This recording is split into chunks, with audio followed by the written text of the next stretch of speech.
Hello and welcome back to the 𝐚𝐭 Homestead. I'm 𝐚𝐭, a first-time homesteader following in the footsteps of my homesteading forebears. And you know what today is? You know what time of the season it is? It is pickling time. One of my favorite times.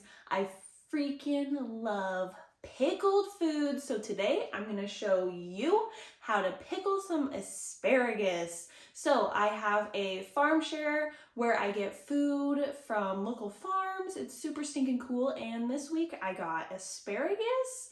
Actually, no, it was last week. I got asparagus and I'm just getting around to pickling it. I also got radishes last week and I pickled those and they were so stinking good. I have the recipe for those on my website, and this pickled asparagus recipe will also be on my website. And I just have to show you guys how easy pickling is. And look at these, like they look like decorations. Like you could decorate your house with pickled items. So we've pickled eggs before on this channel, and now we're gonna pickle asparagus. And I'm serious, it is so easy to pickle foods and they taste so good. I pickled radishes last week. I've been eating them on burritos with my eggs, just taking them out of the jar and eating them, and they're already gone. So I'm like, I need some more pickled goods.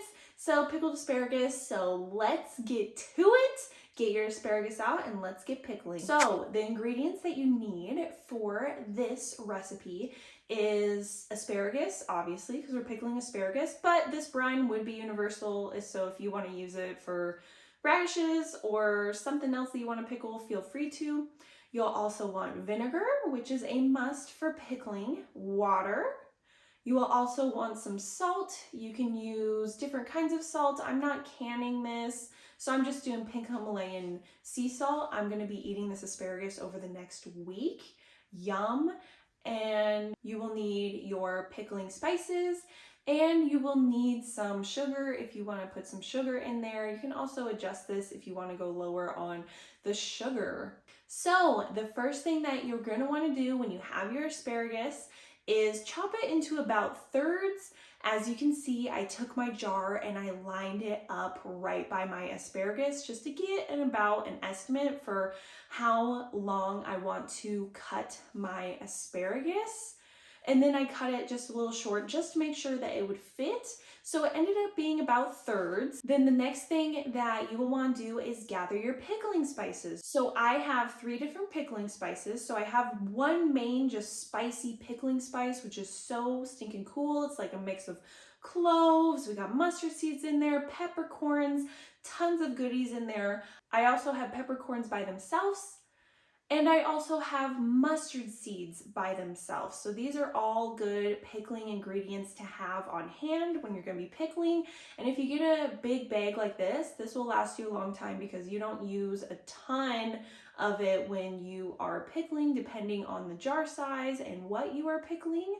For this recipe, I used about 1.5 teaspoons of the spicy pickling mix, which you can probably get at any store that carries pickling spices.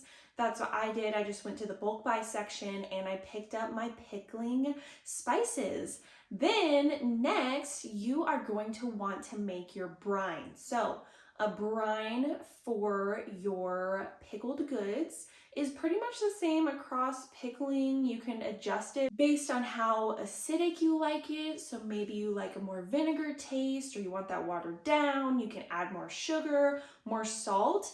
That's what I love so much about brine, is that you can adjust it according to what you like.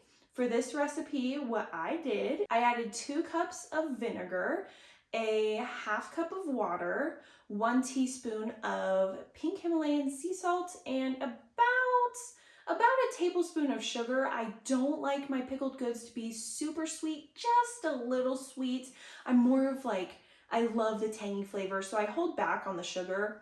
You could probably go up to like 2 tablespoons on this recipe for a stock and have like a sweeter, spicier pickled brine, but I really prefer to have just like a super tangy brine. So that's what I went with. And then you're gonna heat it up about over medium heat and stir until your salt and your sugar are dissolved.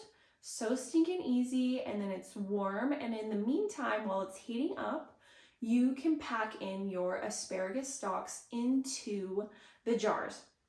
And what I did for this is I did a mix of the bottom of the asparagus stalks, the middle, and the top. So I didn't want to have a jar of all just the top, all just the middle, all just the bottom. I kind of just wanted to mix it up.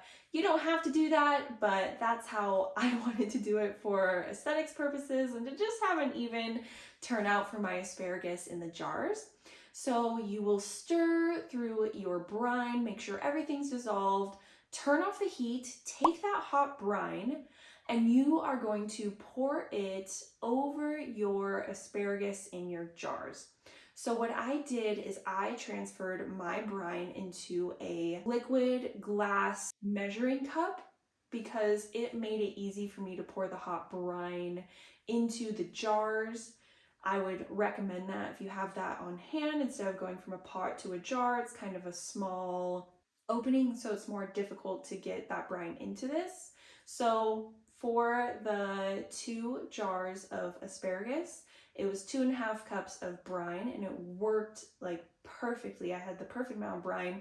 And what I do is I fill up the jars almost to the top to make sure everything's being covered, and then I put the lids on.